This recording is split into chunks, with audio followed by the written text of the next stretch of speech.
புதுச்சேரியில் 60 கோடி ரூபாய் கிரிப்டோ கரன்சி மோசடி தொடர்பாக பிரபல நடிகைகள் தமன்னா, காஜல் அகர்வால் ஆகியோரிடம் விசாரணை நடத்த போலீசார் திட்டமிட்டுள்ளதாக தகவல் வெளியாகியுள்ளது.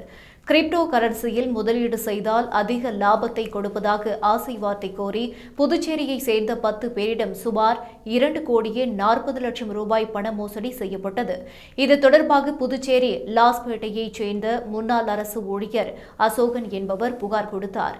அதன் பேரில் நடத்தப்பட்ட விசாரணையில் சினிமா நடிகை தமன்னா மற்றும் சில தொழிலதிபர்கள் பங்கேற்ற தொடக்க விழாவுடன் கோவையை தலைமையிடமாக கொண்டு 2022ஆம் ஆண்டு ஆர்சிபி என்ற கிரிப்டோ கரன்சி நிறுவனம் தொடங்கப்பட்டுள்ளது.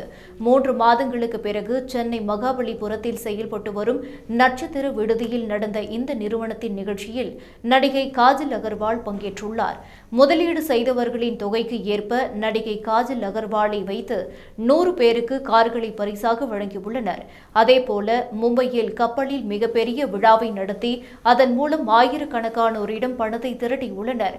இந்த சம்பவம் தொடர்பாக நிதிஷ் ஜெயின், அரவிந்த் குமார் ஆகிய இருவரை போலீசார் கைது செய்தனர்.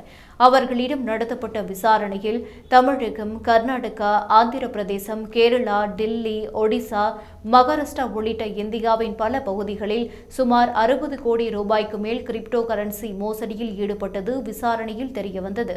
இந்த மோசடி தொடர்பாக பிரபல நடிகைகள் தமன்னா, காஜல் அகர்வால் ஆகியோரிடம் விசாரணை நடத்த போலீசார் முடிவு செய்துள்ளனர். நிறுவனத்தின் தொடக்க விழா மற்றும் நிறுவன நிகழ்ச்சியில் பங்கேற்று விளம்பரப்படுத்தியதால் இருவரும் பங்குதாரர்களாய் இருக்கலாம் என்ற சந்தேகத்தின் பேரில் இந்த விசாரணை நடத்தப்பட இருப்பதாக தெரியவந்துள்ளது.